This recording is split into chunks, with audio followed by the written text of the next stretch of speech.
You're listening to the Voice of the Arts, WQED. I'm Jim Cunningham. With me is John Moon. John is here to help us celebrate Black History Month, February, a tribute to Freedom House Ambulance Service at the City County Building downtown. We're also announcing the EMT Academy, named in honor of the original Freedom House Ambulance Service.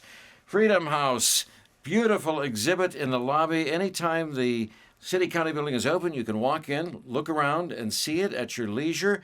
I think that many people still do not fully understand the incredible national contribution of Freedom House and how lives were saved. Beginning in the 1960s, we used to have ambulances, but they didn't do anything. They just arrived and picked you up with your broken leg and took you to the hospital or whatever. But after Freedom House, the people who arrived to pick you up knew how to help you get breathing again, knew how to put an IV in, knew how to do all sorts of things with rigorous training. John, tell us about the exhibit. I want to ask you to tell us the story of Freedom House. And I should say at the outset that Freedom House was also doing other good work in the community. It was a place where you could get food. There were various services there before it became an ambulance service. Yes, you're absolutely correct. First of all, thank you for giving me this opportunity to speak about something that's near and dear to my heart. The exhibit in the City County Building is an exhibit that has never happened before in the history of Freedom House, more than 50 years ago. And it's a crowning moment for this service, as well as for the groundbreaking treatments that we inputted that went on to become the foundation of EMS across the country as we see it today. And you were part of that service. You went out on the rides. Yes, I did. I had a very unique pathway. I was an orderly in a hospital. And two Freedom House paramedics came in to take a patient home. And it was something about these two gentlemen. They commanded the attention of that room. And I kept watching them. And believe it or not, I probably worked with them, but I never found out who they were. And shortly after they left, I went to Freedom House's offices to apply for a job. And in my mind, I'm a hospital orderly. I bathe people, transporting them from point A to point B. How difficult could this be? And the operations manager at that time said, if I showed you a picture of the heart, would you be able to diagram the circulatory system? No. Okay, if I showed you a picture of the lungs, would you be able to diagram the respiratory system? No. He says, okay, well, you're not qualified to work here. And I left dejected. And that little voice in the back of my mind kept saying, okay, John, that's what you wanted to do. It's up to you to find out how to get that job. And believe it or not, I went to something that a lot of people haven't heard of. It was the Yellow Pages. And found out where there was an EMT course at North Park Fire Academy. Went there for 13 weeks, twice a week, and passed the course and went back to Freedom House and got hired on the spot. Hundreds of hours of training. It was rigorous. Yes, it was. It was.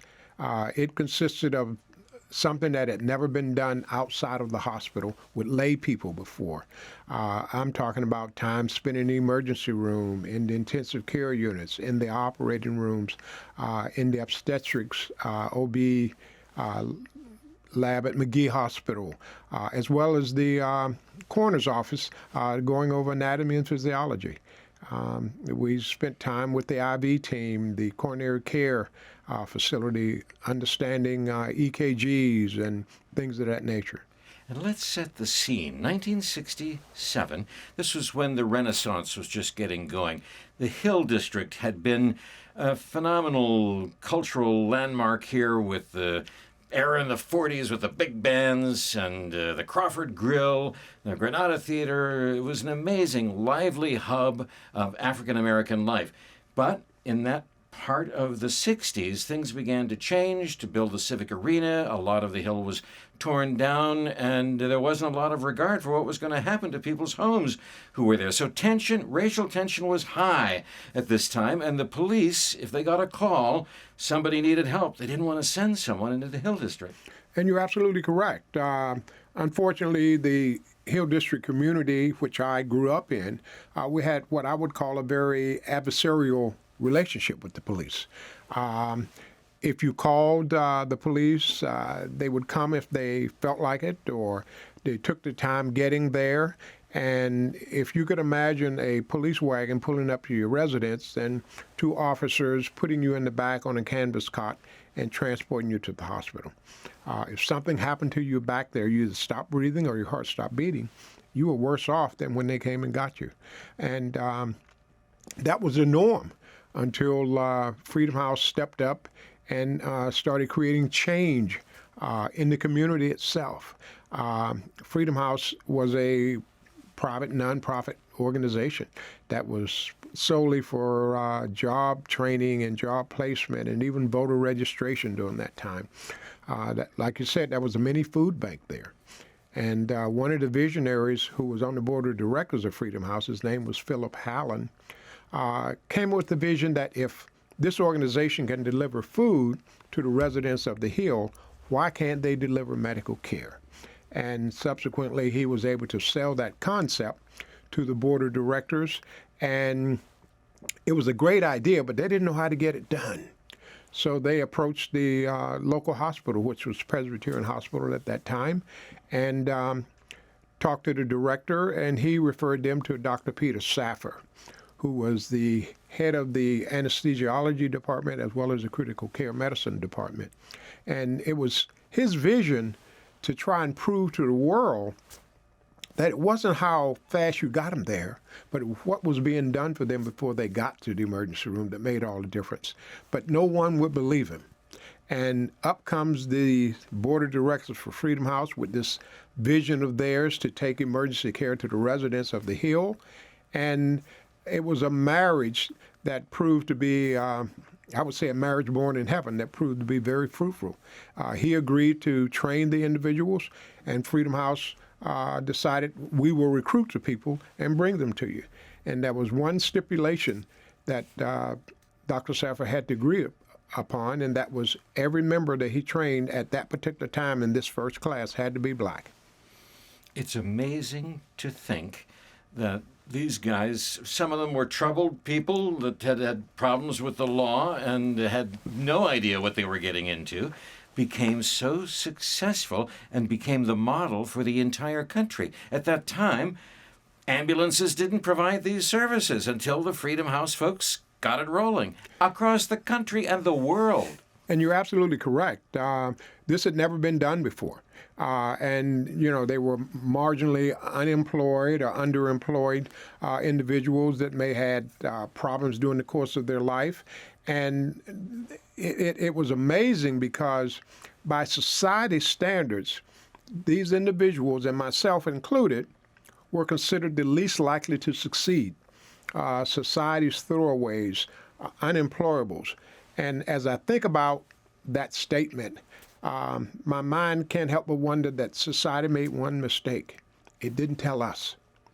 So we went about creating a system that's emulated across the country, that's idolized on television nowadays, and we were living in the moment at that particular time. So every EMS system that you see out there today, the foundation rests with the people at Freedom House Ambulance Service, and that's one of my proudest moments. It's amazing to think that if you went out in front of WQED and asked somebody walking by, when did ambulance care come into its own? Was it after the First World War? I bet people wouldn't guess that it was so late in the game, into the 60s and early 70s. It's amazing how long it took us to get to that point.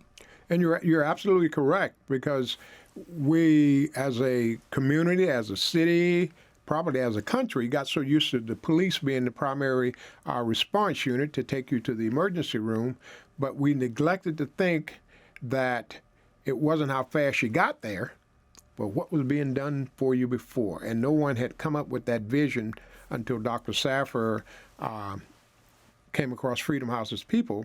And we were the first people to even take CPR from the hospital out into the street. It had never been done before. And you saw lives being saved. Absolutely, absolutely. I would say tenfold. We basically were a state-of-the-art system that we had to teach the emergency rooms what to expect when we brought the patients in because they were not accustomed to that. And as I think about Freedom House, we were so far ahead of our time that even today, to me, it boggles my mind as to how far ahead of our time that we were. And it's amazing that very few people have heard about us. The numbers are incredible right from the start. 200 lives saved in the first year. Amazing. Now, the scene, when you arrived, you didn't know if you were going to see blood, if you were going to have danger. Sometimes there might have been, you mentioned some people were unconscious, they weren't breathing. You got to do something right away. Sometimes people had been shot. You didn't know. Is the shooter still on the scene here? It could be a very tense situation that you were walking into. And you're absolutely correct. And it's like night and day between today because there were times when we would arrive on the scene and the person that perhaps, let's take a shooting as an example, was still there on the scene. But Freedom House itself, the organization, the ambulance service, had built such a respectability within the community that our personal safety was not even an issue. Imagine us parking our vehicle half a block away and going into a restaurant and leaving the windows down and the truck running, and it would still be there once we got out. That's the type of reputation we had. No one would dare think about bothering it. Now, why aren't the Freedom House drivers, the riders, still going out on visits today? Things changed with Pete Flaherty. He was not so supportive. It's hard to imagine that the mayor of the city of Pittsburgh would not be supporting what you were doing, but he thought there needed to be a different kind of emergency medical service that reached other parts of the community, I guess. And you're absolutely correct. Freedom House was reserved to, say, the Hill District, downtown in Oakland, and we had a contract with the city of Pittsburgh to provide service to the business district downtown. So the other communities had no emergency care similar to what was going on in the Hill. And that kind of upset his constituents. And you can imagine how dare you allow those people over there in that underserved, rundown neighborhood have better medical care than we do, and I own this $1 million home, or I own a business, I contributed to your campaign, I voted for you. You're going to have to do something. So he had to bow to the wishes of his constituents. And in doing that, he created his own ambulance service as opposed to expanding Freedom House because he really didn't have any control over that entity at all. John, do you think things are getting better today, finally? Our relationships between the Hill District and the rest of the community, this is something we try to get together every year with our coalition. We look at what is the quality of black life in Pittsburgh. Some people say it's still not good because of job employment. The things that are happening still in the Hill District. We're finally trying to make up for those mistakes that were made during the Renaissance. How do you feel about that issue? I think there's been some change, but you still have the same type of hurdles and barriers that you had back then. Just to give you an example, I'm working with Pittsburgh EMS right now to try to improve the diversity within Pittsburgh EMS. It's at a dismal, I would say the numbers are rather small. So you still have the same problem. And right now the department is reaching out into the community, which is a change within itself. And that was as a result of Freedom House's way of doing things. You have to make the community your allies because that's where your allies lie. And I'm a firm believer that exposure equals opportunity. So I'm watching and monitoring Pittsburgh EMS as it exposes itself into the black community in an effort to let the individual people that live there know that, hey, this is an opportunity for you, and you can come here and work for the city of Pittsburgh. We haven't mentioned the name of the courageous white woman who got involved with the effort and wound up in Israel in charge of their, I forget exactly what her post was in Israel, but it was related to what she'd done with the Freedom House folks. Yes, Nancy Caroline. She was really the heart and soul of Freedom House in its latter stages. And it's ironic because what people don't know is that when she came there was a level of suspicion and perhaps somewhat mistrust because we had grown accustomed to white physicians coming in and perhaps padding their resume and then moving on. So we expected the same from her. But what we didn't know is Dr. Nancy Caroline was different. She was totally committed to this cause. She was able to gain our trust primarily by spending time with us and letting us know that I'm here for you. I can make you better than what you think you are. So in doing that, she was able to gain our trust, and we were able to show her that she could be confident or feel confident in the level of care that we were providing. And as I think back, I would like to say it was a marriage made in heaven. If you go to the city-county building to see the exhibit before the end of the month, it's beautifully presented. What did you especially like seeing? Of course, you have photographs of all the principals that you've mentioned, Phil Hallen and Dr. Saffer and all these folks, but there are also a respirator. What else do we see in the way of equipment or things at the city-county building there? There's a lot of, I would say, I don't like the term artifact because a lot of that stuff they're still using today, but there are things that are similar to what we had at Freedom House because we were the proving ground of what you see today, a regular mannequin that people use to perform CPR on. We were the proving ground for that to be introduced as a training mechanism, even the bag valve mask. It's amazing that the treatment that paramedics do today, we had to prove to the medical community that a layperson could do that without having an MD or any other initials behind their name. So, that's a crowning moment that I have with Freedom House because it was a challenge, and we were committed to handling these challenges. And it wasn't not without its resistance and things like that. But if you think about the individuals that worked there, and I really feel truly about this, we were a group of individuals that refused to allow our past to determine our future. And in doing that, we decided to rise above it in spite of it. And as we did that, we were able to create something that had never been done before in this country, if not the world.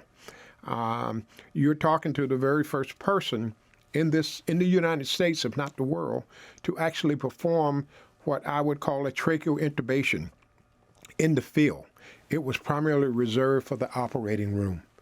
And Dr. Saffer trained me on how to do it in the operating room. Unbeknownst to me, I would take that same skill and take it out into the street and perform it on a person in their home. It had never been even thought of or done before. Now it's the norm. John, some people are really squeamish about medical things. Blood, if they nick their finger while they're making dinner, red stuff comes out. It's scary, But you were all courageous. You just jumped right in. It's interesting to think of all the elements here that you needed, the support that Phil Hallen was able to get financially. You needed the medical background. You needed people that had guts and determination. It all came together to make a fantastic civic success. It really did, and it came out of something that no one expected it to be successful. And you mentioned the financial backing and things like that. If you look at the makeup of the organization, meaning the ambulance service, really, Jim, it was designed to fail because it had to depend on grants and donations and things. So it was built on what I would call a fiscal quicksand. And that made it problematic. And if you take that and try to fight the political components within the system that it couldn't compete with. And then the level of racism reared its ugly head during that time also. So that was just a lot of hurdles and barriers for the service itself to overcome. But I do have to admit, it fought to the very end. everyone that was there refused to give up and say, okay, we're going to stay here until the very end. And that's exactly what happened. Was there one thing you saw when you looked at the exhibit after it was set up that really touched you, that you didn't know, that you thought was just wonderful to see again? Was there one particular image there in the display that you loved? Well, yes, it's a couple of them. It's Dr. Caroline is one, and Dr. Peter Saffer. Those are two visionaries that decided on their own that no matter what pushbacks they got outside from others, they were committed to us. And that's what made all the difference in the world, because we weren't used to doing that. I can give you an example. Dr. Nancy Caroline, a 5'2" Jewish woman. Imagine her walking through the halls of a hospital with 4 black guys with afros and beards, and walking right into the intensive care unit, not stopping at the desk, not saying we're here, right to a patient's bedside and challenging us on what was wrong with the patient, what medications they're on, what was the side effects, what was the EKG, what is the prognosis here. So those are the challenges that both of those individuals were able to overcome because they were committed solely to Freedom House Ambulance Service.